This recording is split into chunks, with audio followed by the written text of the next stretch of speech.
Welcome in, folks. It is another Wednesday, and therefore it is time for What's Bruin. It is me, Chris, and Gayle.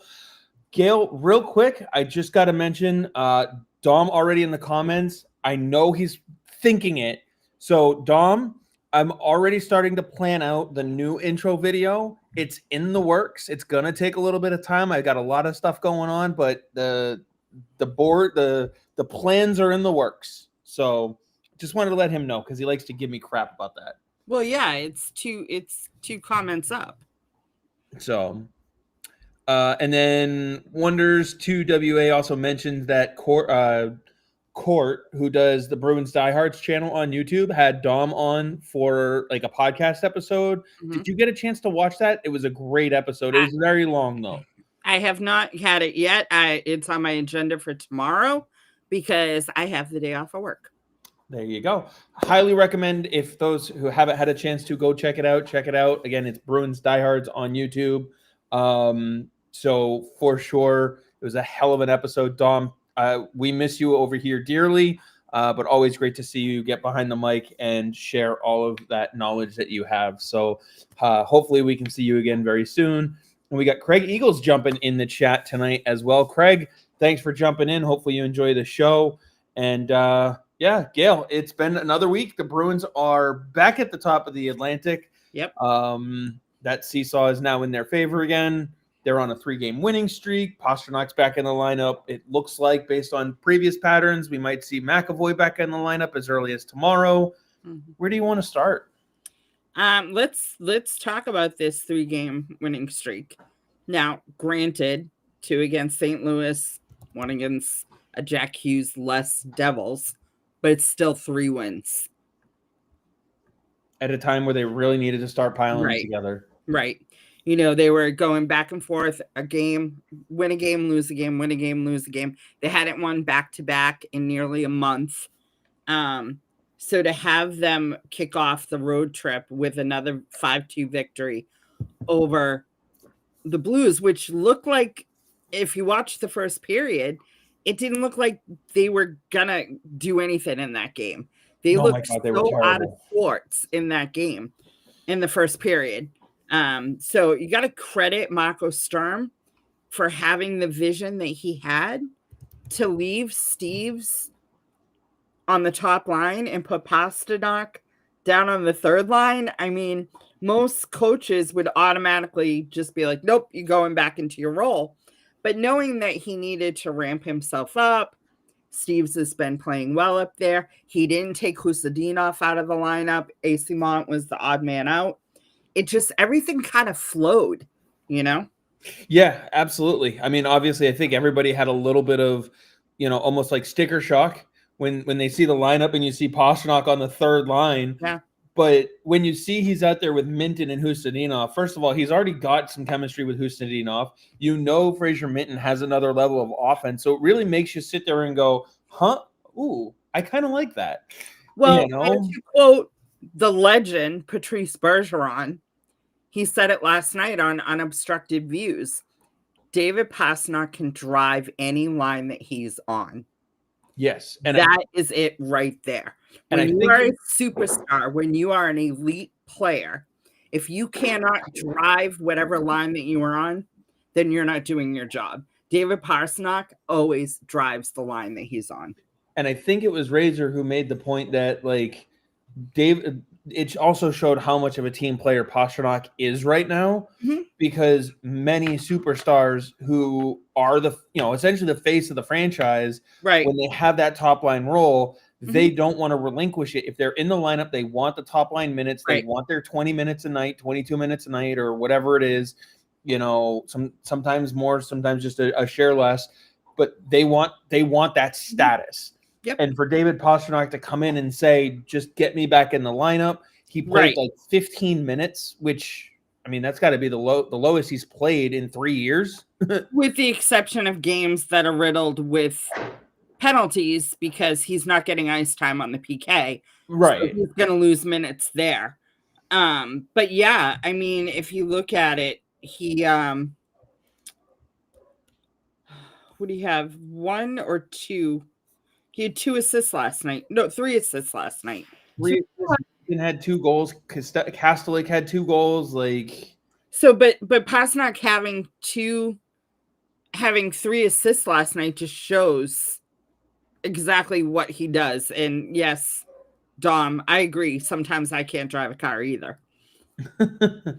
credit to Pasta. I can't even drive a car. Yeah, well, yeah. Especially in this weather. Well, it's just raining up here. We got our snow last week. Some people can't drive in the rain, so no, and it just shows his versatility. I love the willingness to play with anybody in the lineup, and he's still, not only did he perform well, he wasn't mopey at any point of the game. Like, that's just not any bit of where he's at, and it all fit, you know, and it allowed for a different top line of Steve's Lindholm Geeky, which has started to show some chemistry. And then your second line of Middlestead, Zaka, and Arvidsson that has already shown chemistry, but has finally been reunited after injury. Like, right. You're finally letting them settle back in. The third line, which is the line that he hasn't touched at all, doesn't miss a beat when you change 2 players off of it, and Fraser Minton is the only guy that's still there. Right. And then not only does Minton not miss a beat, but the other 2 guys who dropped down to play with Sean Corrali, they don't miss a beat. I know that Tanner Jeannot didn't really show up on the score sheet when it comes to points, but he was making room for those guys. I think he totaled like 7 or 8 hits in the game. And I know it's a little bit more of a you know, like more of an opinion stat, hits depending on what barn you're in. You might get a different count or whatever, but to even get to 7 shows you he was hitting a lot of things that were moving last night. And yes, Steve, as Steve points out, Swayman is stopping the puck, and that helps. But Swayman's been great almost all season. Yeah, even have to look at their goaltending. Yeah, like there's always going to be goals where you're like, oh, he should have had that one. Yeah. But their goaltending has been solid all season long. Swayman ended up only making 24 saves last night. Yeah. So and that's good. That means the defense in front of him is, you know, keeping the shots where he is visible. You know what I mean? Instead of getting peppered with 30 plus shots a game like he was last year. Right. Now, I also want to put one of the things that I look at, like, as you mentioned, goalies are going to have ones that you want them to have. You look at it and you go, yeah, I'd like them to have it. There are ones where you sit there and you go, you have to have that. It's an off night. Your team was able to pick you up. Like, everybody likes to look at save percentage, and it's a great statistic to help measure how a goalie is doing. However, I want to flip that for you for a minute. Think of it, because obviously the statistic, it goes 3 digits, so it's per 1,000. So out of every 1,000 shots, to have a .925 save percentage, 75 goals are going to be allowed. If a goaltender has 75 shots faced or 1,000 shots faced, they give up 75 goals. They have a .925 save percentage. Right. So look at the 75 goals and go, is that a goal of the 75 that I can live with?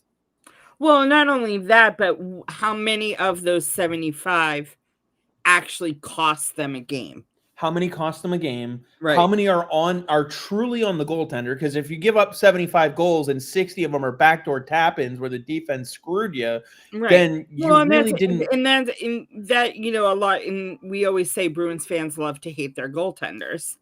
But if you look at the goals that they are giving up this season, just this season, there's only a handful between both of them that you were like, oh, that's soft. You know what I mean? Right. I was going to say, and so when you also compare it to a guy like Korpisalo, who's your backup, If your backup can have a 900 save percentage, then that's 100 goals being allowed. So, like, if he's 890, that's 110. Like, it's you. If you think of it in terms of every 1,000 shots they face, they're going to give up that many goals. Right. It's a lot less, like it almost reverses the statistic almost, not so much as a negative, but, yeah, they're going to give up goals. It's going to happen. You have to, like, the only time a goaltender has 1,000 save percentage is on a small sample size, whether it's as small as one game or half a period. Like, as Dom said, goals saved above expected is a better statistic. It is. Some people don't understand it as easily, but also, at least in my opinion, if you're looking at an individual goal, if you look at it in terms of, is that one of the 75, one of the 65 that my starter is going to give up every 1,000 shots they see? Am I okay with that? Can I live with it? Sometimes you're not okay with it, but you can live with it because it's the softie that goes in a 5-1 win. Okay, so let's put it this way. The Bruins goaltending before last night has faced 927 shots before last night's game. So add another 26 to 927, right? Yep. So that's I was told there would be no math. So 953. No, Yep. 953. They've allowed 96 goals.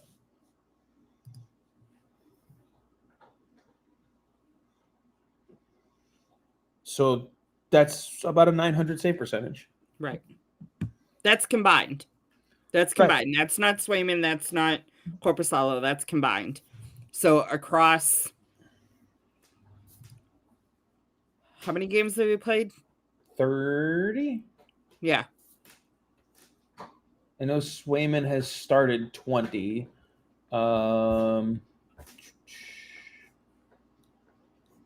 Maybe it's 31 now.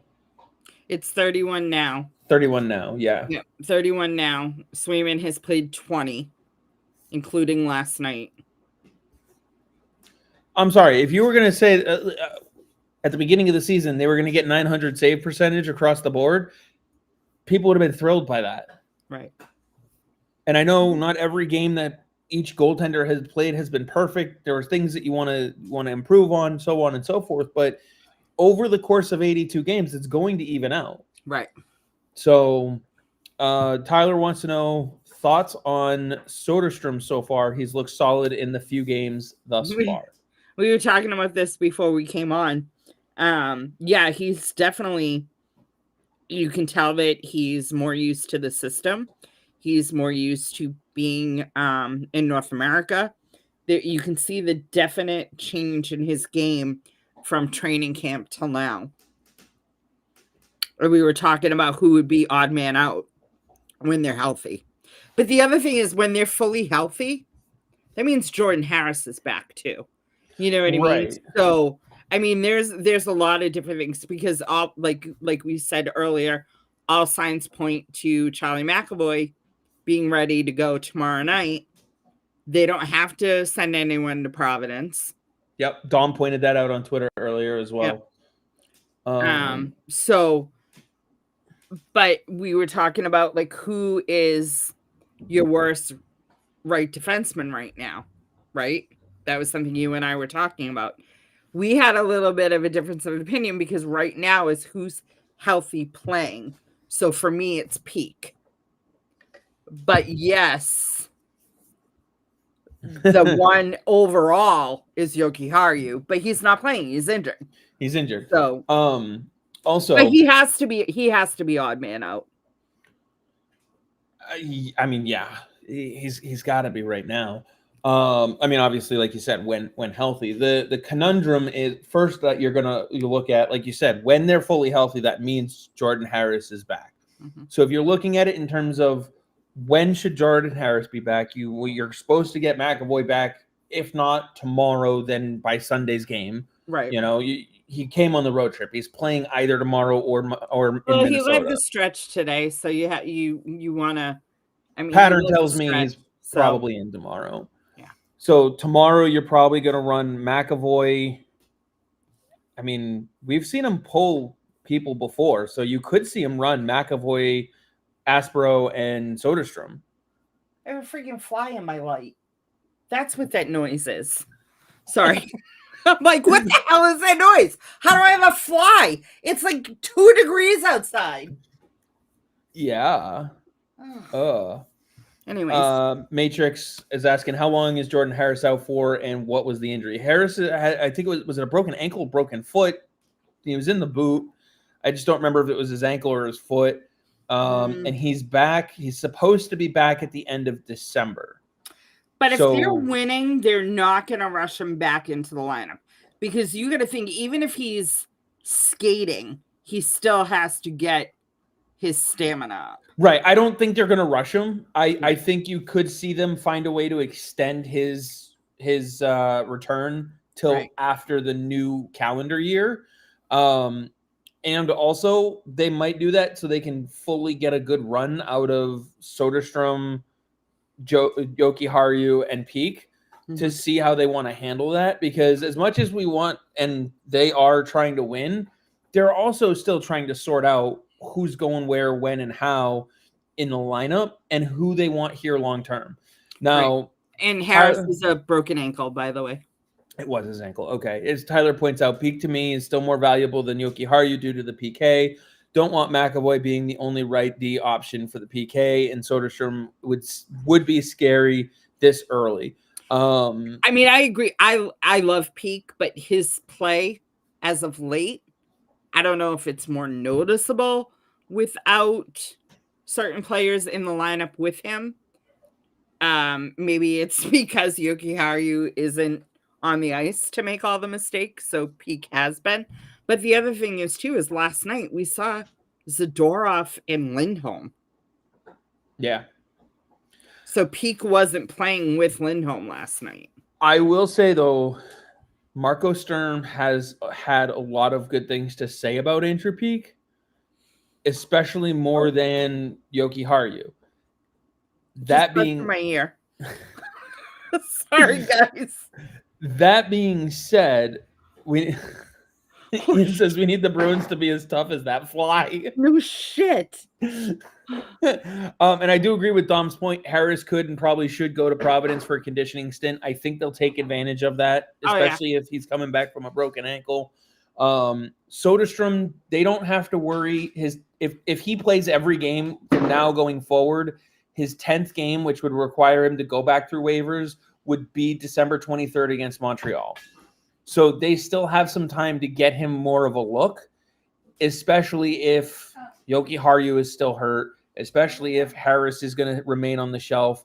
Callahan seems like as soon as they can move him back down, they will, probably. Right. And so I think they're going to take a long look at Soderstrom, and maybe not. Well, tomorrow, Winnipeg hasn't been playing great, and they've already said that Hellebuck's not back until next week. So you might see you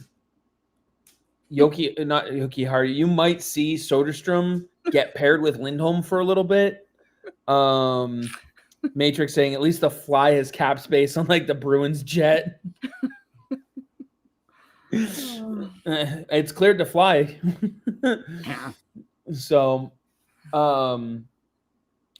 I think you'll see Soderstrom get a little bit more rope the more he continues to play the way that he has been, just because they are looking for a right side defenseman to step up. Right. And right now, Peak certainly hasn't done that. Jokiharju certainly hasn't done that. Aspero's stepped up, but he's still a lefty, and he's really solidifying himself as a great seventh defenseman. Right.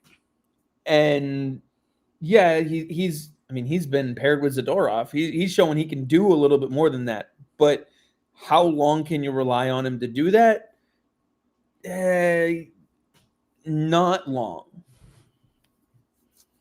So I think you're going to see a little bit more kind of shake-up stuff as people continue to start getting healthier.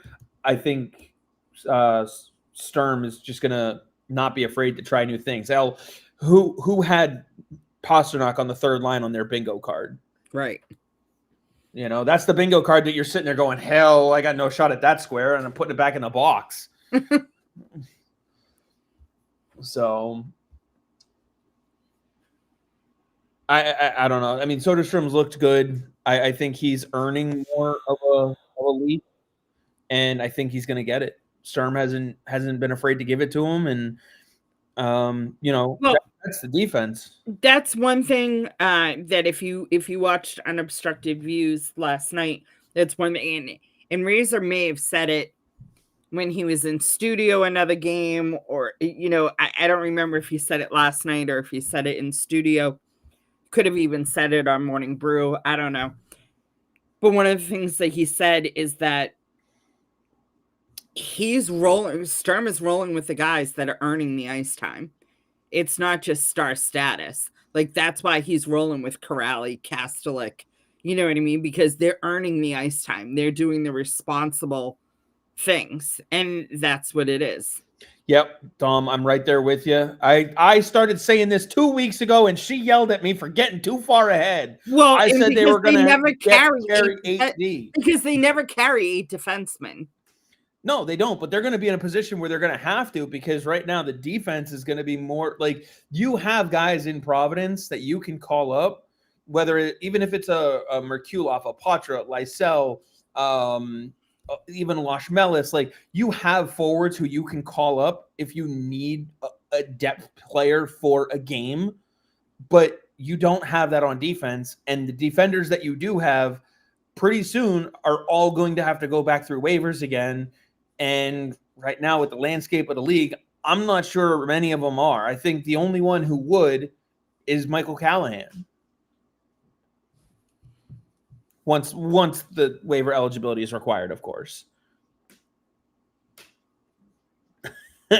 Kenny says, hearing elite hockey minds are thinking Billy Sweezy should have been called up. I know that's an inside joke. I'll fill you in after. I know, we've had this conversation. No, I do think Sweezy was considered, but I mean, he is what he is. At least with Soderstrom, there is, you know, he was an 11th overall pick.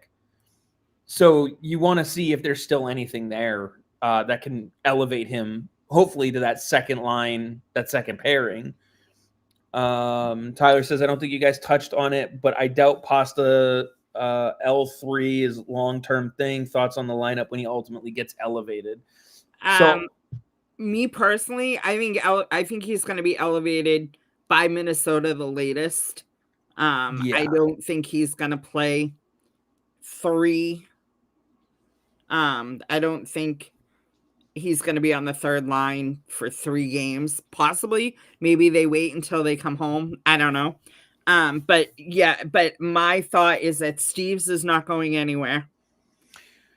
I think that Steve ends up, it's either going to be, it's going to be probably, if they keep the lineup the way it is in terms of bodies, not the lineup itself, but if they keep the bodies that played last night, then Steves will move down probably to the third line.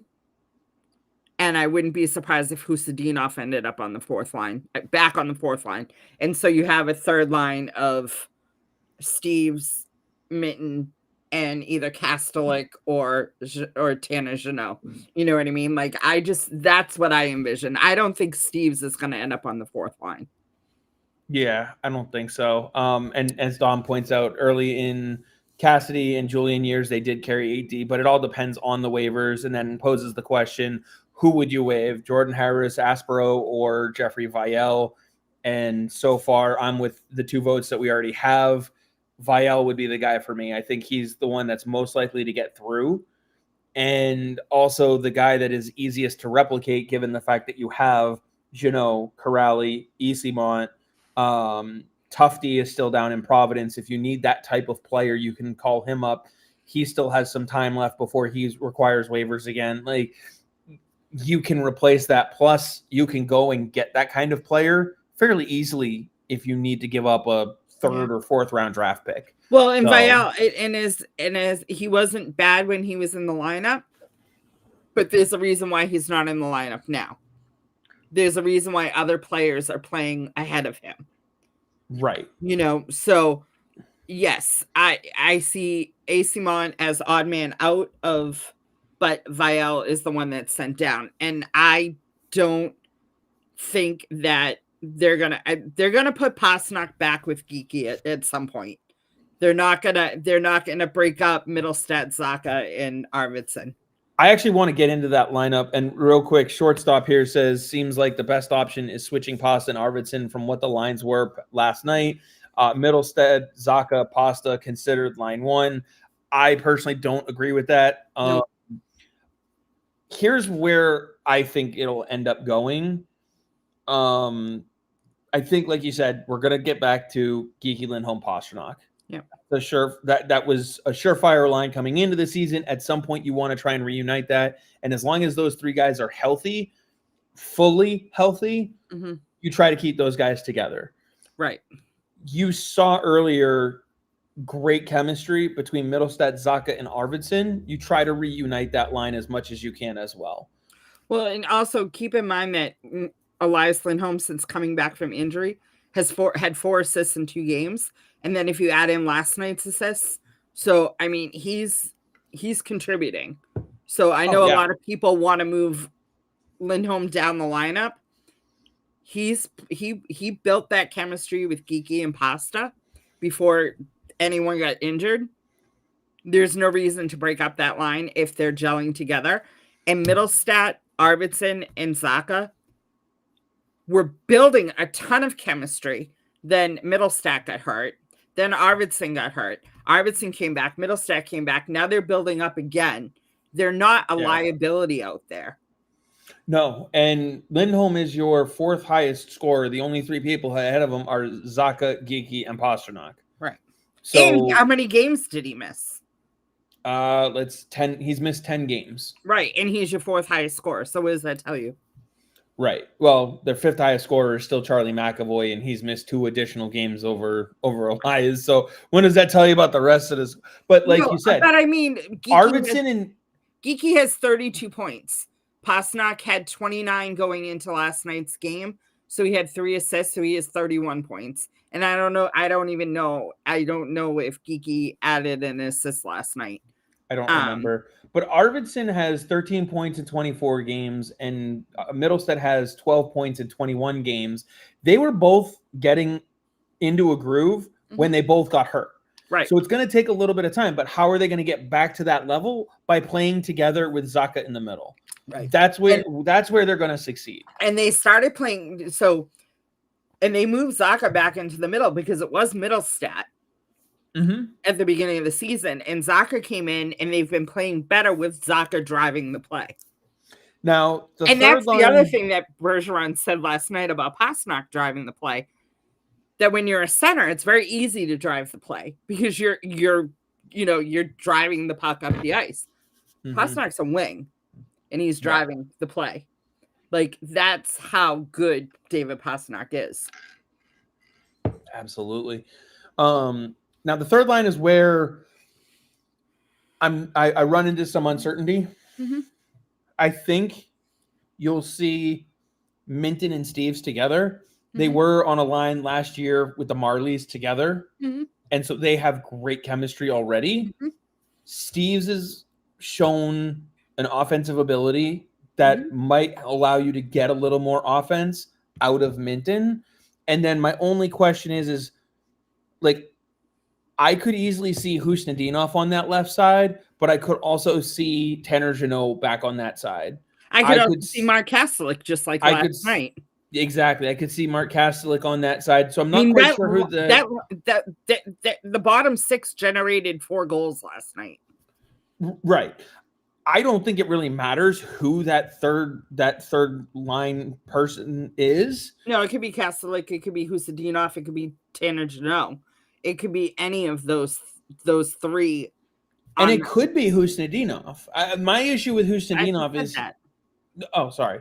My issue with him is he does a lot of great things, but he doesn't score.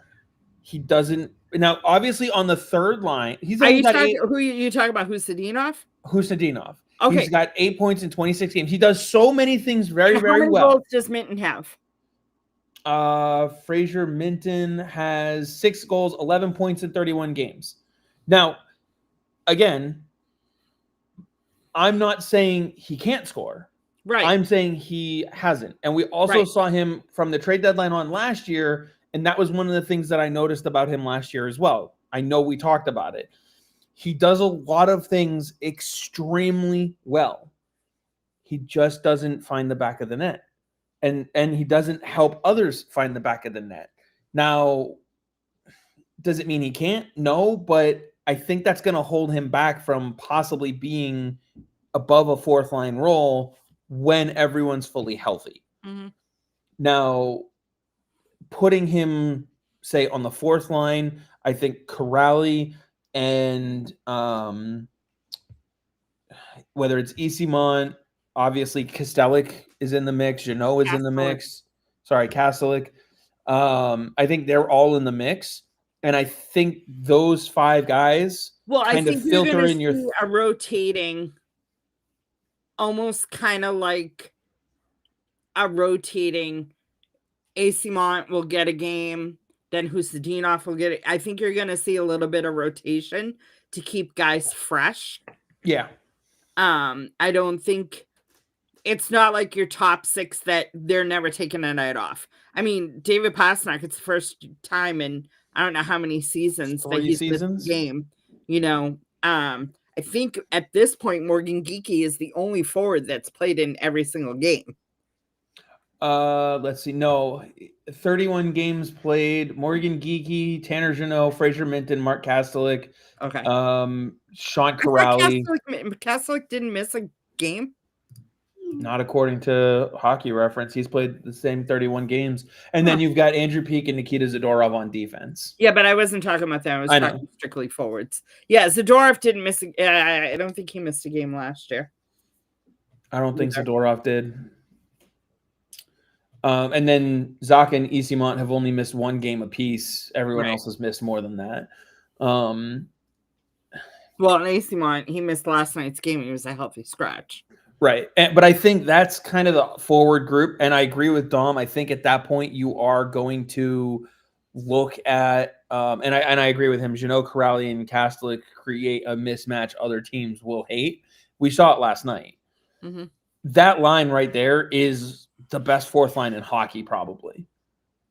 If not, they're competing for that title. Right. So that's also where I sit there and I go, with that line being as good and as much of a mismatch as it is, I almost would rather have either Esimont or Husnudinov on that line with Minton and Steves, because then I have a strong fourth, a strong second, an elite first, and what looks like a very promising third line.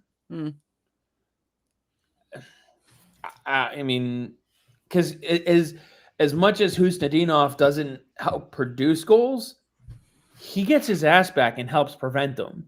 So, like, there's a little bit there. But you could also play him up and down the lineup. It's not like he was playing. It's not like he wasn't horrible when he was playing on the top line when Lindholm was out. You know what I mean? So, and he can be that spark plug where if everybody comes out flat and you just go, hey, go shift with Pastrnak and Geekie for 2 or 3 shifts. You could do that with Husadinov, and you can do that with Steves as well, because Steves has also built chemistry with Lindholm and Geekie. And apparently you can do it with Minton now. Right. So, I mean, this is a wonderful problem for Marco Sturm to have. Yeah, and then I think the 8D that you end up carrying, as we talked about at that point, are, and I think you line them up, Zadorov, McAvoy. I think you see if you can work Lindholm, Soderstrom. If not, it's going to be Lindholm and Peeke. Otherwise, it's Lindholm and Peeke.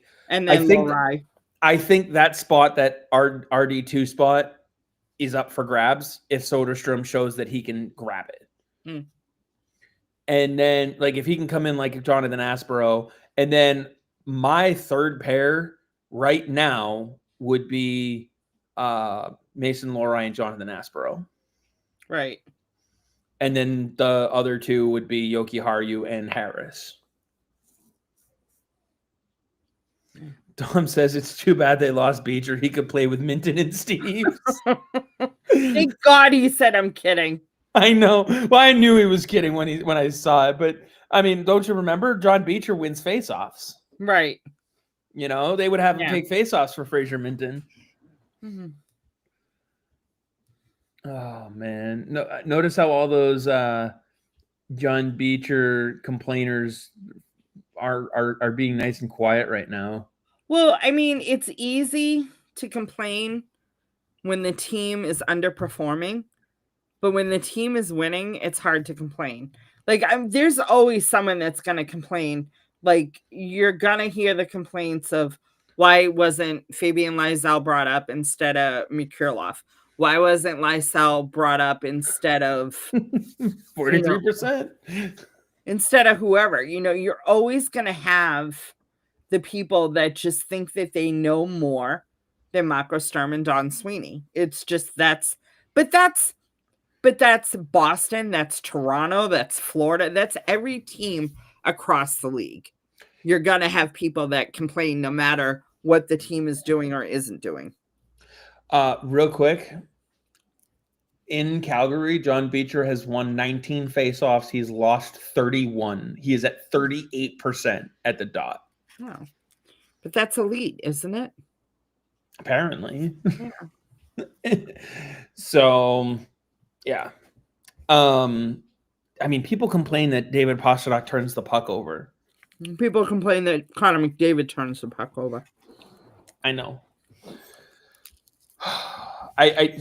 People are just going to complain no matter what, because if you complain, there's more things that if you complain about them and they lose, then you can say I was right. Right.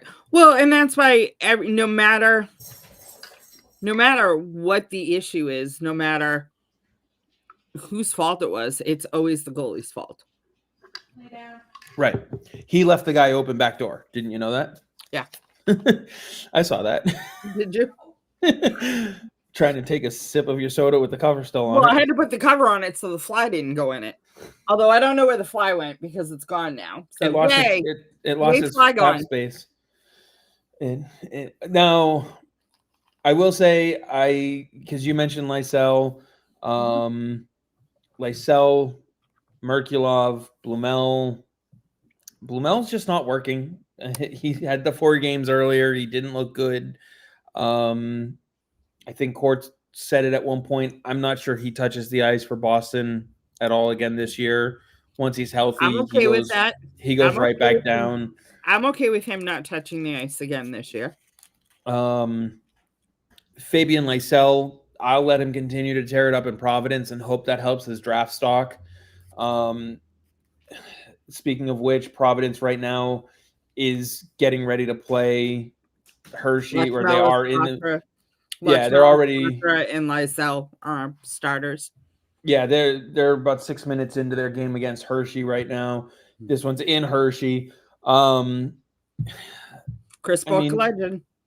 There are so many times where if you watch Fabian Lysell consistently, and I'm not just talking highlights, I'm saying if you watch him consistently, you will see when his effort level is at 100% and when it's not. And when it's not, it's obvious, it causes problems, and it, quite frankly, it'll piss you off because you know he's got more. And I think a great example, right? Last night, David Pastrnak hits the post. Mm-hmm. Ping. He goes over, he wins the puck battle, makes the pass, gets it over to I think it was who passed it to Zacha? Was it Lindholm? Because I think they were in the middle of a change. But he got the secondary assist on that goal. Mm-hmm. He goes from shooting at a wide open net, hitting the post, to getting a secondary assist. Oh, the empty net goal. That empty net, yeah. Yes. Yeah. Fabian Fabian Lysell hits that post, and he's exacerbated, looking up at the roof, basically going, "What the hell?" Pissed off. He's not winning that next puck battle to get the empty net goal. Now, that doesn't mean they don't win. Doesn't mean it's a costly error necessarily. But that's the difference between what Pastrnak does and what Fabian Lysell does, even though they are both elite offensive talents. Can we stop? I said this last week. Stop comparing Lysell to David Pastrnak. I'm talking about the effort. That's all I'm comparing here. One puts the effort in, one does not. That's what I'm comparing.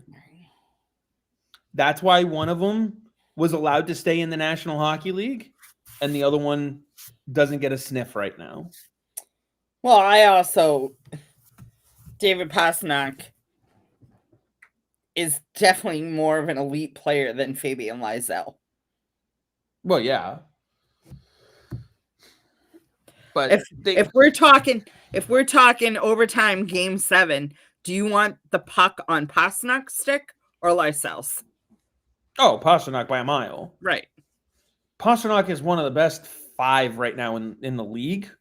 Like, he's making a case right now for the Hart Trophy. The only problem is there's a guy named Nathan McKinnon in Colorado. Right. So,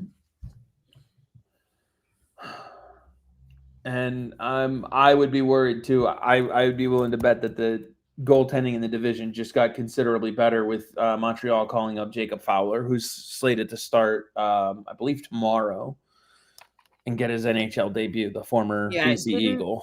Didn't Montreal just get? They just got shellacked. Yeah, and it was Dobish who got hammered too. So Dom says, I've said it 842 times. That's an accurate count. Lysell could learn a lot from Pasta. Now 843. He could. I agree. But he's had the opportunity to learn from Pasta, and he obviously hasn't. Right. I was going to say, what did he learn last year? When I know it's a small sample, but it's supposed to be the best sample size that you're going to get. Not only that, but you're talking in training camp. You're talking, you know what I mean? Like, there's so many, and I know Pasta started late, but was it this year he started late or last year? This year, right? No. It was this year. This year. I mean, I know he started late, but he's still at the rink. It's not like he wasn't at the rink. You could be learning from it. It's like saying that Brad Marchand could have learned a lot from Patrice Bergeron. Well, no shit, but you have to be willing to learn. You have to be willing to actually take, because it's not like Mougenel and every coach before, in the NHL, whether it was Cassidy or Montgomery or even Sacco, didn't try and teach Fabian Lysell, tell him what was missing, what he needed to work on. It's on him. It's on him. It's no longer on anyone else. Who was the one that they, and I know the story, I just can't remember who it was. Who was the one, I want to say it was Minton. When they brought him in, they put Minton right next to Pastrnak in the locker room. Last year? Yeah. It was, because Husadinov is with Zadorov. So they put, it was Minton. What does it tell you that they didn't pair Fabian Lysell next to David Pastrnak when he got called up last year? That they expect him to already be there. Or they don't think he'll ever get there? I don't think that it's that they don't think he'll ever get there. I think that they're basically saying, though, we've done everything possible to assist you. Now you need to show it. The tools are, the skating is there. Mm-hmm. The offensive ability, the IQ is there. Mm-hmm. And when he wants to, he is not a bad checker. Right. And he has when he wants to. Right. But it's not just checking, it's all around effort. It's putting in effort. I'm talking about forechecking and back. Oh, yeah, for sure. I'm just saying in general, like, he can do it. It's not a skill issue. Mm-hmm. I'm also not giving up on the kid yet because he's only 22. Well, but the other thing is too, is like, What's Potra's excuse? For not getting called up? Yeah. Or Well, for not making the team out of camp. Like, what is his excuse? Dom is saying, is Edmonton scouting Providence again tonight? I wouldn't be surprised. I haven't heard anything. I also don't have the audio of the broadcast on right now, and they are in Hershey, so I haven't been able to dive into it. Obviously, I haven't seen any Twitter notifications or anything that indicate they are, but that doesn't mean they're not. I immediately saw something the other day, though, that because they were scouting Providence, it meant they had to be looking at DiPietro. And I was like, maybe. There's no one else on Providence that they could be looking at, though. It has to be DiPietro, right? I don't know. Oh, I went to look to see if Mark Dever was saying anything. Well, with the games in Hershey, he's probably watching it on Flow. Right. The same No, way but I am. I didn't realize that Trevor Kuntar signed with Buffalo. Oh yeah, yep. He's in Rochester. No, he signed a 1-year NHL contract. Yeah, but he's in Rochester right now. No. After starting the season, he earned a NHL contract after starting the season on an AHL deal. They have not called him up to the NHL though. He's on the contract, yes. But he just got put on an NHL contract. He was on an AHL contract. There's a difference. Yeah. I'm aware. I'm just saying he's not moving up to the NHL right now. I don't know why they wasted a roster spot on him, honestly. I mean, they have a few injuries, but not enough that they would want to give. And he's having a good season, but yeah, it's now a two-way contract, right? As opposed to just AHL, which is right. Fine. It's just I don't know what they're planning on doing with him and how they plan on having that change. I mean, he's a Group 6 unrestricted free agent when the season is over, so maybe they'll give him a little bit of time. But he's been good for Rochester though. So, I mean, Buffalo can't get any worse. Don't tempt them. Honestly, if I'm Edmonton, I'm heavily looking at Alex Lyon. I'm looking at any goaltender in Edmonton right now that I can get at a low cost. I'd be looking to see if I can get Devin Levi from them because he wants out. But I'm just glad we don't have the Buffalo problems. Because as much as people want to complain about the Bruins and where they stand, i.e. first place, we could be Buffalo. Yeah, well, stop talking nonsense about being, first place. Technically second, but Tampa has a game in hand, so technically they're second. I'm looking forward. They're tied for points, but if the playoffs were going to start today, the Bruins would be the number 2 seed. Yeah. And we don't play Tampa for a while. No. Holy shit. We don't play them until after the Olympic break. Dom, you could be a GM anywhere. Yeah. They really should. Really could get away with it. Probably be better than some of the ones out there. Holy crap. We don't play Tampa until April 4th.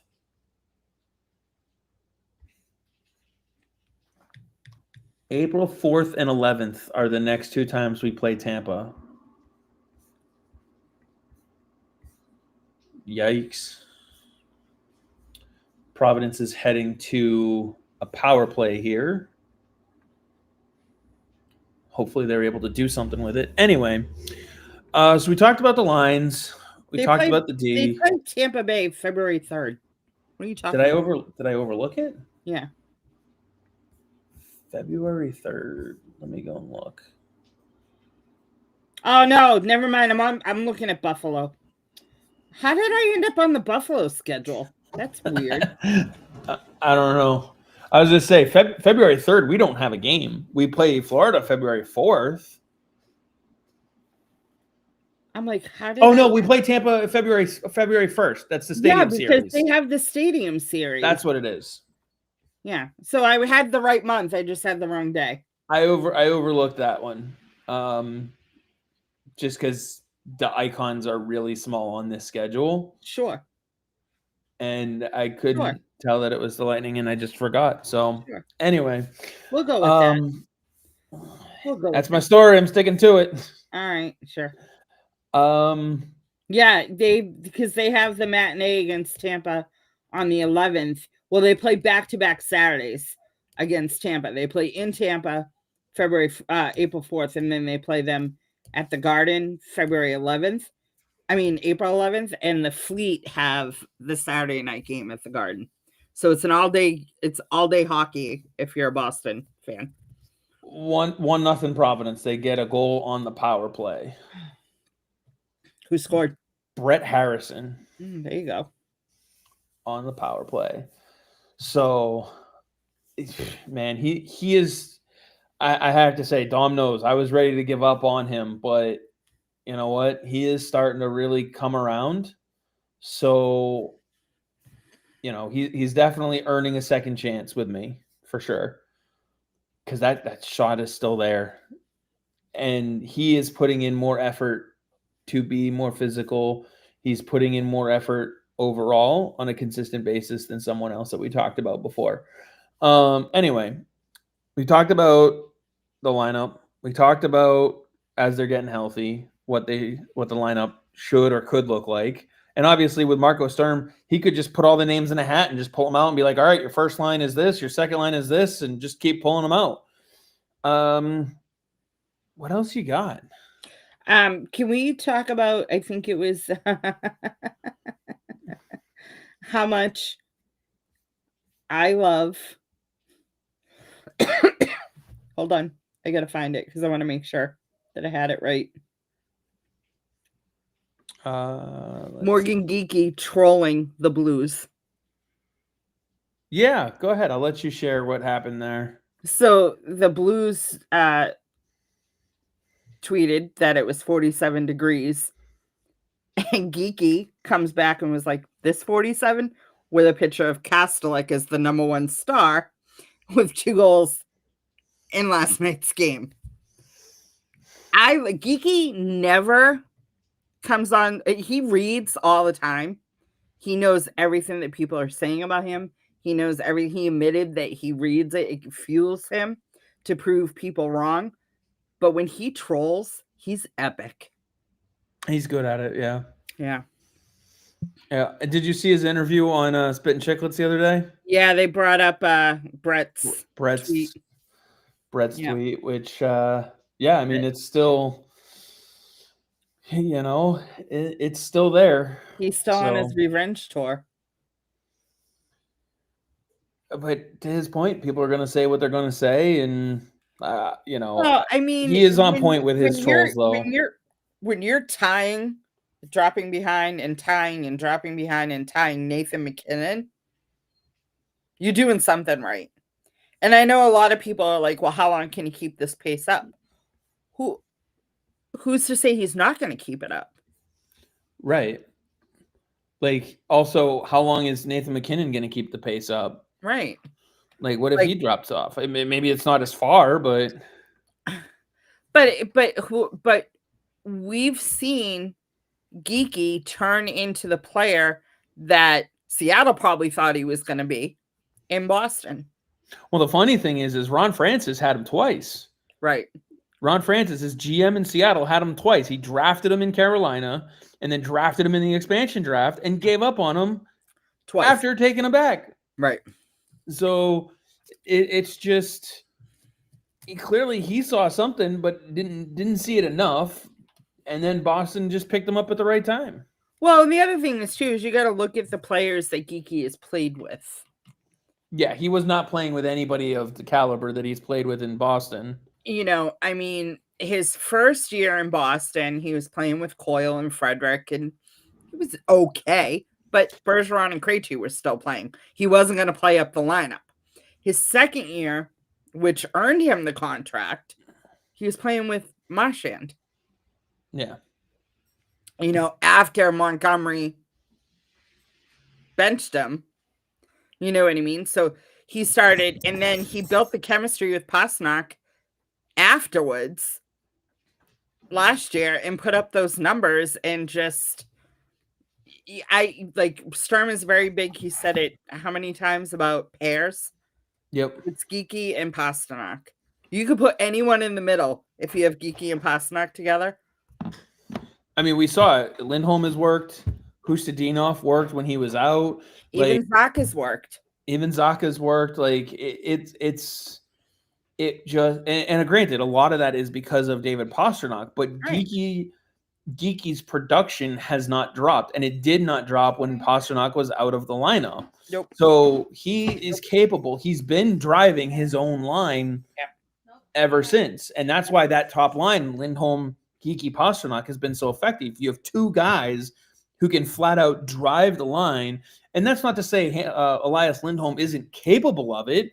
He doesn't have to, and he's okay with playing that role of, you guys go do all the offense, I'll get you the puck, and I'll make sure we don't screw up in our own zone. Right. Because he doesn't need to.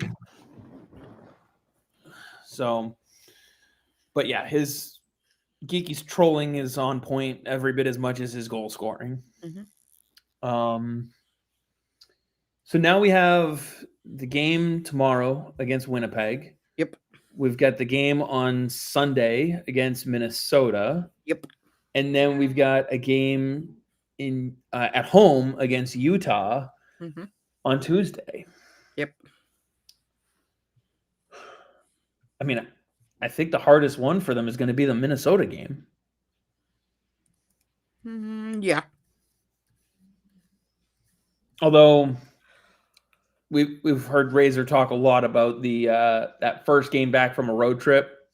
If they travel back on Monday, they have their skate in the morning on Tuesday.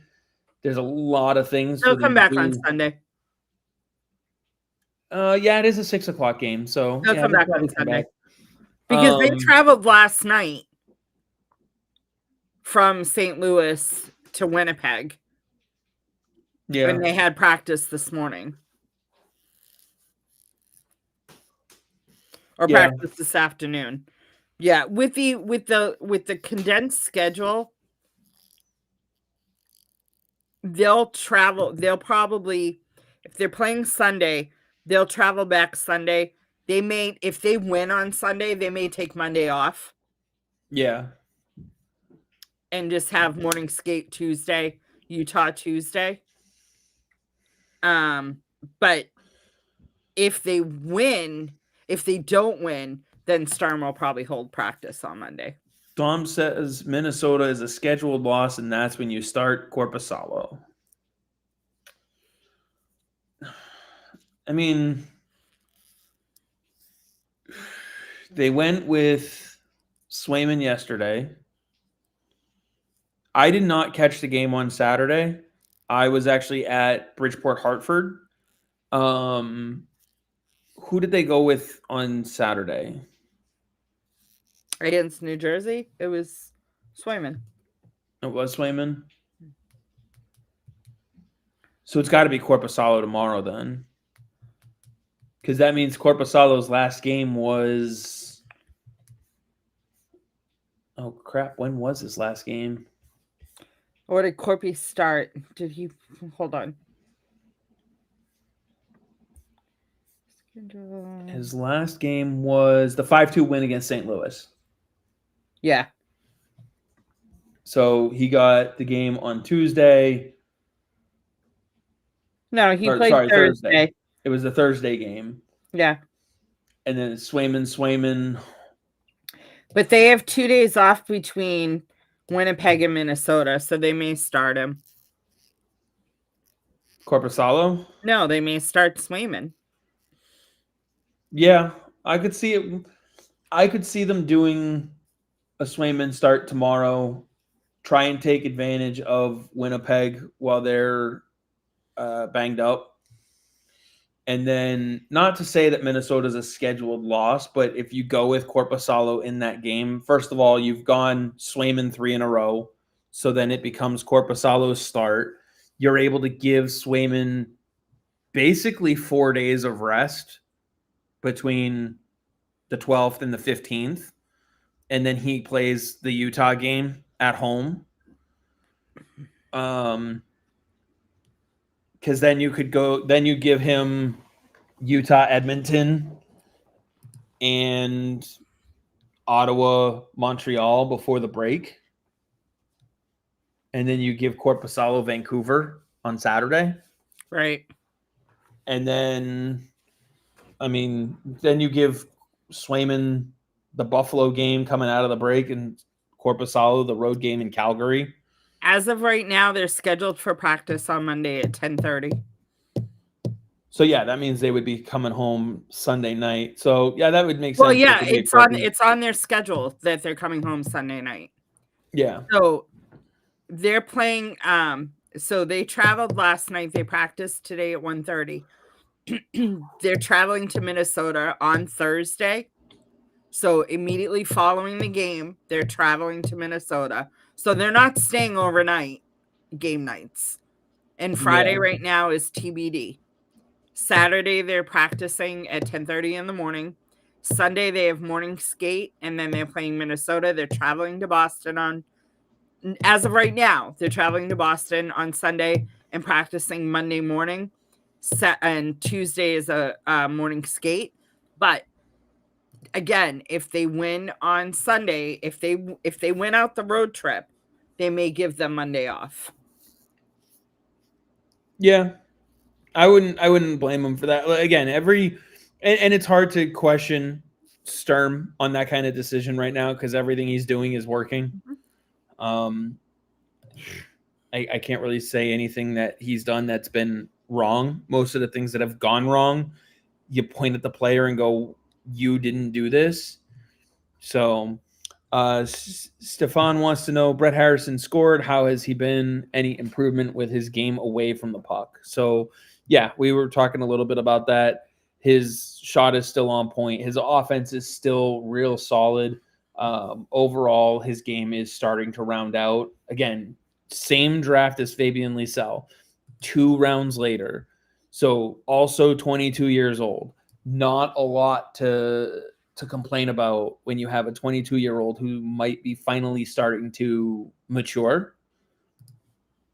So, we'll see where things end up. I mean, there's a lot of guys in this system that Dom and I talked about for the last 2.5 years that people are going to start taking notice on now. And Dom and I have been talking about them for 2.5 years. So, well, and the other thing is too, is that you have the room to push people out of the lineup. Yeah. You know what I mean? That's the difference between now and 2 years ago. Yep. Or 3 years ago. You have the room to push guys out of the lineup. And then also Sweeney is not, there are some players he's signing long-term. There's some players that are just a 1 year or 2 year, you know what I mean? With that in mind, that he's hoping that some of these young kids hit. Yeah. And we also got to remember that your head coach is different, which means some of the guys that you had drafted and started developing on before don't necessarily fit your new direction where you're going under your new head coach. Or they fit better under your new head coach. Or they fit better. Yep. So that's where someone like Fabian Lysell might get moved. Maybe Marco Sturm looks at him and goes, he doesn't play the style the way that I want him to. So do what you can to get something for him. Or he is playing the style that Marco Sturm likes, but right now they're just like, make it consistent. You know what I mean? Yep. There's a lot of conversations obviously there. Marco Sturm said new coach. He expected John Beecher to get on the bus. John Beecher didn't get on the bus. John Beecher's gone. So that's the difference right there. And as a new coach, he might be able to have gotten through to some of these guys in training camp, a guy like Brett Harrison or Fabian Lysell, or, just, even whether it's Matthew Poitras or Georgi Especially Radulov. a new coach that has AHL experience. Exactly. He might be able to wasn't just an assistant in the NHL that got elevated. Yes, he was an assistant in the NHL, but then went down to the AHL to be the bench boss, and now he's back in the NHL. Who himself had a successful NHL career. Correct. That this isn't someone that a player with a big ego in this city. Right. It's not like he wasn't successful in Boston. This isn't someone that a player with a big ego can look at and go, well, you've never done it. Right. So how would you know? Marco Sturm can say, I knocked Roman Hamrlik off the puck more than once in game 6 in Boston to force a game 7 in the playoffs. I won a Winter Classic game in overtime. What have you done? He can also look at him and go, they traded Joe Thornton for my ass. Right. Who did they trade for you? Oh, a 5th round draft pick. Oh. So I think there's going to be a bit of turnover after this season in Providence, not necessarily, players not getting signed. It's just going to happen now that you have a new coach, a new system. Right. But Mujanel is doing a great job down there. Forget Steve Spott too. I mean, he's done a wonderful job with the power play. Yep. And by the way, people are focusing a lot on guys in Providence, as they should, but there are plenty of players who are starting to also play their way or not play their way into positions that we thought they could have. Oscar Yelvik, Andre Gasso, Cole Spicer, Chris Pelosi is still having a great season in Quinnipiac, but is he playing well enough? I was going to get to Dean. Ryan Walsh is having a hell of a season right now as well. You mentioned Dean Letourneau, Will Zellers, James Higgins. Those are guys that have everybody's attention in the NCAA, but there are plenty of other guys. Will Moore, Cole Chandler, Cooper Simpson. Ty Gallagher, and I know he's in Providence right now, but he was out for a while with an injury. He's played really well on the right side. Again, another right shot defenseman who, no, he's not on an NHL contract today, but we were just talking about Trevor Kuntar. All it takes is one day and they sign him to an NHL contract. That's what he's playing for. Right. So, and, Elliot Groenwald, he's still around. I want to say he's the left side, though. Dom, correct me if I'm wrong on that. And then obviously the new guys like Liam Pettersson, Vasek Lenar, who was part of the Fraser Minton trade. I'm not going to forget that part, Dom. What's the issue with eating Eggos? Oh, no. He's saying that Brett Harrison has improved because he eats Eggos with maple syrup. Oh, okay. Brett Harrison eats Eggos for breakfast. Oh, okay. Think of Shooter McGavin saying it. Oh. All I could think of was 11. I don't know. Do you watch Stranger Things? I don't. Okay, then you would know what Eggos means. Ah, gotcha. Maybe Dom watches it too. One area that they're going to severely have to address is goaltending depth. DiPietro's great in the AHL. But if anybody had any value of him, they would have picked him up off the waiver wire. So could Edmonton be looking at him? Sure. It's nothing more than another flyer on someone. It's not.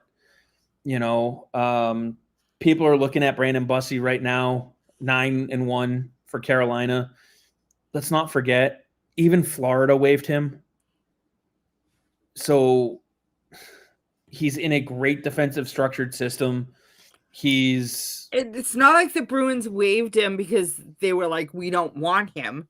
They put him on waivers because they needed to only have 2 goaltenders in the NHL. Well, they also have Pasalo and they have Swayman.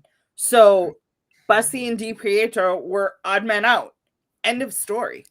They also just opted not to sign him in the offseason. I was just saying, Bussey signed. That's right. Bussey signed. But that's fine. Like, they weren't going to carry Korpisalo, Swayman, Bussy, and DiPietro. No. And you went out, you've identified Simon Zazacek, who is looking real great in his first season on North American ice. He's developing and adjusting really, really well. I'm sure they still have eyes on some of the guys they brought in for camp, whether it's Cameron Corpy. I think that was his first name, Corpy, that they brought in for camp. Albin Boya, who's up in Maine. Like, there's still guys in the NCAA that they could and likely do have eyes on, although I don't think they're really paying that much attention anymore to Philip Svedback. No, and the other thing is, too, is that you have to keep in mind is that it is uncommon for the Bruins to have, like, it was uncommon for the Bruins to have Ullmark and Swayman. They generally carried a 1A and a backup. Yeah. You know, and so Bruins fans got spoiled by having the tandem of Ullmark and Swayman. And now Minnesota's getting spoiled by it too. Right. And by having that being spoiled by having that tandem, and again, they were not going to carry both Ullmark and Swayman long term. Ullmark was coming up. They weren't, you know what I mean? So they needed to trade him. And I get that people don't like Korpisalo's contract. I get it. You're paying way too much for a backup. But they're not going to re-sign him either. They're going to eventually move on from Korpisalo and bring in like a Hudobin or, you know, someone that is a bona fide NHL backup to back up Swayman. I would like to rephrase one statement that you said there. What did I They're say? paying way too much for this backup. $3 million for a backup goaltender is not the worst you can do. You're just not getting enough from Korpisalo. When you have $11 million tied up in goaltending, you're paying too much for your backup. Sorry. No, I don't think so. I'll disagree with that. Can you get cheaper options? Yes, but they're going to come with equal question marks. But that's okay. If Swayman is truly your number one,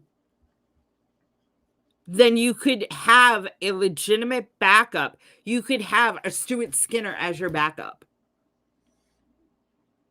I'm not saying that they want Stuart. I'm just saying, like, you could have a Devin Levi as your backup. You do not need to have a goaltender who could be a starter on an NHL team. Both guys you just mentioned are starters caliber on an NHL team. Devin Levi Buffalo trashed his development by throwing him to the Wolves way too soon. So if you bring him in as a backup, you get his confidence back. But you're missing my point. My point is, like, Anton Hudobin was a perfect backup goaltender. Am I wrong? Yeah. No, he was great. Right. He was great in the role. Rask was your starter. So you have Jeremy Swayman. You need a backup goaltender. Someone that knows their role as a backup. Korpisalo still does not want to be a backup. He wants more games. Oh, that's the difference. But he's also not earning them. There are some guys who are towards the end of their contract or in the final year of their contract that I would be okay with them taking flyers on for a backup role, but you've got to dump Korpisalo first. And so really it just becomes what's going to happen in that role prior to, and are you trying to develop your own backup netminder? Because but you're developing them in the AHL. If you have plans for oh my God, brain cramp, not DiPietro. Zazacek. Thank you. If that's who you're thinking is going to be your starter later on, you're developing him in the AHL this season and next season possibly even the season after that, because then Swayman's 4 years into his contract. You know what I mean? And then but that's how they do it. Because if you look back at the Bruins with their goaltending, right? Go all the way back. Not back to the 20s, but go back to Andy Moog. Right? How many games did Andy Moog play? Oh, I'd have to look that one up. Right, but who is his backup? I don't remember offhand. Byron Defoe. I was gonna say I remember when Defoe was the starter. Okay, Defoe and Felix Potvin was his backup. Yeah. Okay, and so you're looking at, and it's not that Potvin couldn't have been a starter. That's not what it was. It was just that you were riding Byron Defoe. You had a legitimate NHL backup goaltender. Yeah, when Tim Thomas was the starter, Tuukka Rask was the backup. When Tuukka Rask was the starter, Khudobin, who else was with Tuukka? Because Khudobin was only here for, 1 or 2 seasons. He was here for a short window, and then he left, and then they brought him back. Right, but there was a couple of other backups. Yeah, there was like Manny Fernandez. There was Hanu Toivonen year. Right, so you're understanding what I'm saying now. So that's what I'm saying. Like Korpisalo could be a starter on another team, or he gets traded. Like, I don't know. I haven't looked at his contract. I don't know what he's got next year is his last year under contract. Thank you. Oh, Halak. I didn't realize that's who we're looking for. I do want. I wasn't making fun of Dom for the Blenar comment. I remember when he pointed out that I missed him in that Minton and First comment. I was putting the emphasis on the fact that I'm not going to forget him anymore. See, that's what happens is when Dom corrects me on things like that or reminds me of things like that, they stay up there. I was just emphasizing that, Dom, I didn't forget this time. So, no, there are a couple of moves that you can look at. It really depends on where they decide, because you and I could sit here and say, this is the direction of the team. Doesn't matter what we fucking say. It matters where they're at. Well, again, but look at like Jonathan Quick. He was once a starter, won a Stanley Cup. He is now a backup in New York. You know what I mean? So that's what I'm talking about. Finding that type of player to come back and to get in, he's not going to take the net from Swayman, but someone you're not going, oh my God, they're starting tonight. Right. You don't have to pay $3 million and spend that money elsewhere. That's all I was saying.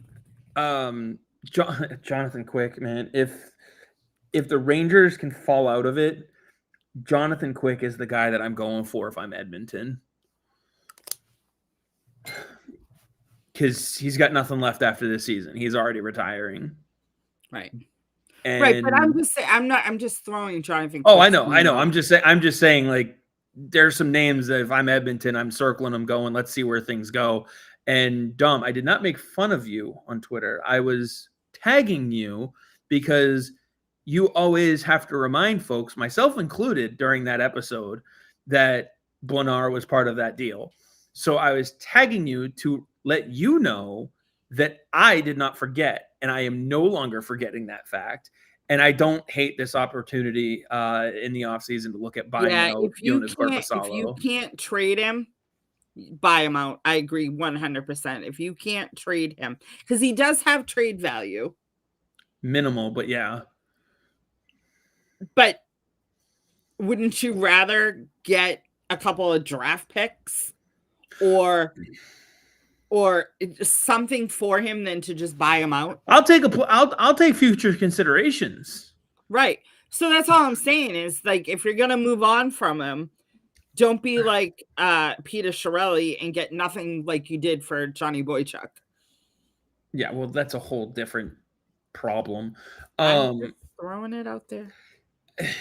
Just if the money worked better, I would do Korpisalo for Calvin Pickard straight up 1-for-1. I mean, if the money worked for Edmonton better. If you cannot get Korpisalo, how many years does he have left on his contract? This year and next year. Okay.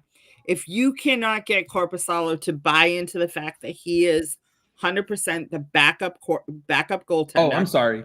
This year, next year, and one more after that. I was 1 year shy. No, you need to move on from him now.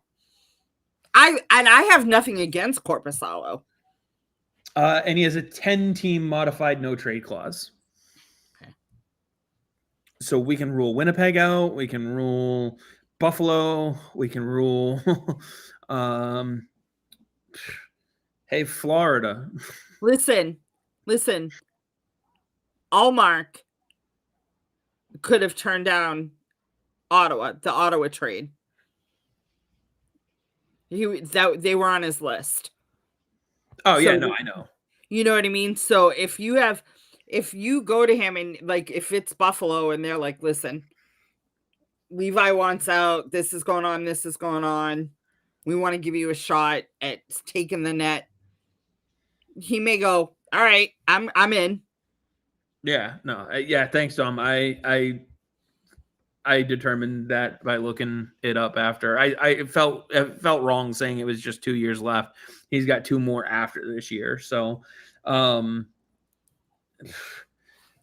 actually, that also reminds me, you have now, because you are now in the 25-26 season, you have 2 more retention spots that you can fill. The question is are you willing to use one on Korpisalo if it means getting him out of here? Or, like Dom said, do you just wait and buy him out in the offseason? Because if you're retaining on him, that's 1.5. I think it depends on what you're replacing him with. Let me see. I'm going to pull up his buyout cost right now. Current contract.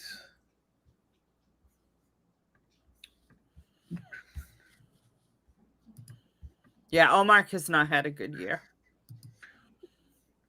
Yeah, worst goalie in the league by goals saved above expected. Linus Allmark has not had a good year. Levi Merilainen was playing well, but he has since turned that around and is not playing well at all. Buyout calculator, there it is. Because I'm pretty sure his cap hit is much lower. Let's see. If you bought him out in the offseason, it also affects Ottawa, which is hilarious too. I know Dom likes that bonus. It hits the Bruins next year for $1.1875 million. In the following year, $1.5625 million. And then the 2 years after that, $812,500 if you buy him out this offseason. Basically, if you were to go to a DiPietro or Zazacek or, some other potential backup like that, you would be hovering around the $2.25 million for your backup spot. So, you're still just shy of around $10 million for your tandem, which isn't terrible. I mean, it doesn't hurt Ottawa that much. You're talking $400,000 next year. They're only retaining $1 million on them. So maybe you can just have them agree to a mutual contract termination like everybody else is doing these days. Right. The problem I have with trying to deal Korpisalo, though, is where the hell are you going to send him?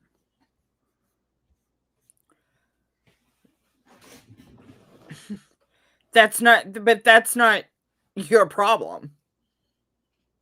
If you're trying to move on from Jonas Korpisalo, you need a team that's willing to take him. Right. There's plenty of teams that would be willing to take him. You don't think that there's teams out there that think that he just needs a fresh start? I'm sure there's a couple who look at him and go, if we played in front of him the way we can. Honestly, one of the teams that I'd be looking at is Los Angeles. He played well for them. Right. And they play a defensive structure. And you're not asking for a lot. The problem is they don't have a ton of cap space to make the move. So, and yeah, as the cap is going up, it won't really matter what he costs you, whether it's the 1.5 against the cap or and let's not forget that Kopitar's retiring at the end of the season as well. Yeah. So, and I think, yeah, right now they have Darcy Kemper, Anton Forsberg, and Phoenix Copley. But I think of the three, Copley is the only one who's not signed for next season. The other two are. So that's where I look at it and I go, I'd love to look at it, but why would they swap Anton Forsberg for Jonas Korpisalo? The only reason why Boston would do it is because it ends a year earlier. Well, I mean, but it doesn't necessarily have to be 1-for-1. It could be a 3-team trade. It could, I mean, yeah, there's a lot more that the GMs do than we see. Oh, for sure. So. For sure. And who knows? Maybe the Islanders have some interest if Varlamov can't play anymore. If he's just toast after this season, they'll maybe want to replace David Rittich. Although they got a real good kid down in Bridgeport, Henrik Tikkanen. He looks to be solid. So anyway, there's a lot more we could go down when it comes to players that the Bruins are going to deal. We'll save some of that for next week because we got to see where some of these guys go when they get healthy. Reminder, next week, we're Tuesday, not Wednesday. Oh, that's right. We are Tuesday next week. We're Tuesday, not Wednesday. I have a prior engagement on Wednesday. That's fine. Monday, Kenny and I are going to be going live. We have a guest lined up for that one. So Kenny and I will be live for the next shift pod on Monday. You and I will be live on Tuesday. And then I've also locked in a guest for Kenny and I for January. Big name guest that people should be familiar with. So those announcements will be coming very soon. And hopefully we'll see some folks tune in and drop some live questions. So any other Bruins thoughts before we head out? I got no Bruins thoughts. Do you have anything to add for the Fleet? Yes. I didn't forget this time. No, they're the only undefeated team going into the international break. When is their next game? The 17th, I believe. Oh wow, they have a bit of time off. Yeah. Well, it's so they're practicing this week. Gotcha. But it's the rivalry series and I forget what other. But yeah, no, they're the only undefeated team. They're 4-0. Aaron Frankel has allowed 2 goals in 4 games. Yeah, when I watched, she was fantastic. She is fantastic. And the team in front of her is playing so good.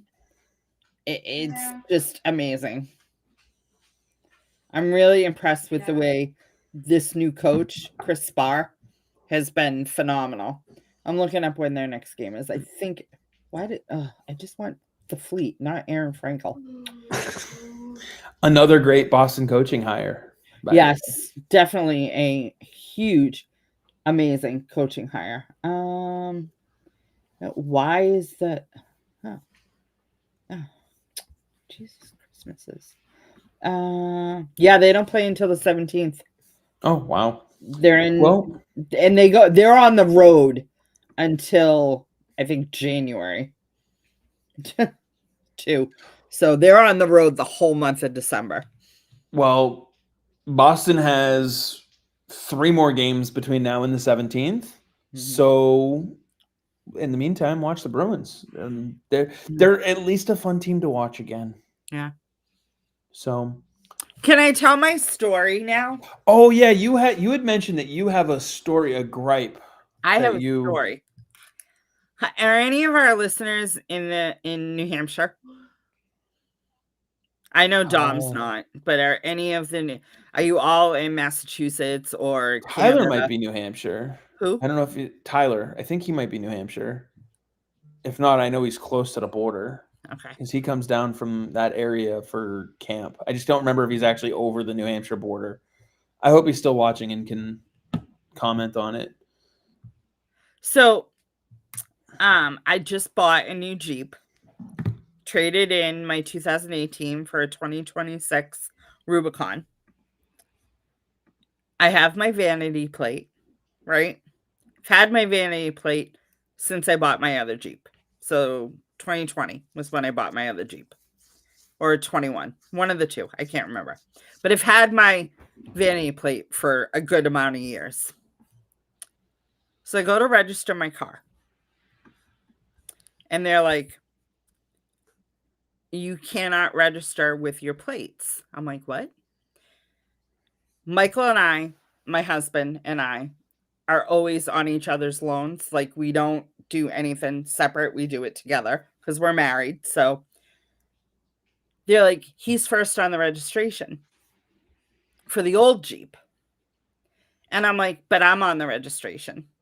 I'm the one that signs it every year. Like, I register my car with my name. And they're like, but it's his plate. I'm like, how is it his plate if we're both on the registration? Apparently, that's a thing. So they give me a form. He needs to fill this out to give you permission to register your car. I'm like, what? So they give me the form. Now, Michael's in Maine. He's been working in Maine. Someone said they were in Maine. Someone over earlier said they were getting snow in Maine. Michael leaves on Monday and comes home on Thursdays. So he's been in Maine for the past, 3 months. I was going to say, I think it was Matrix who made the comment about Maine and snowmobiling earlier. So he comes home, he signs the form. I went back to, so this was on Friday. I went back to town hall on Monday. Now, mind you, in New Hampshire, you register in your town, not at the DMV.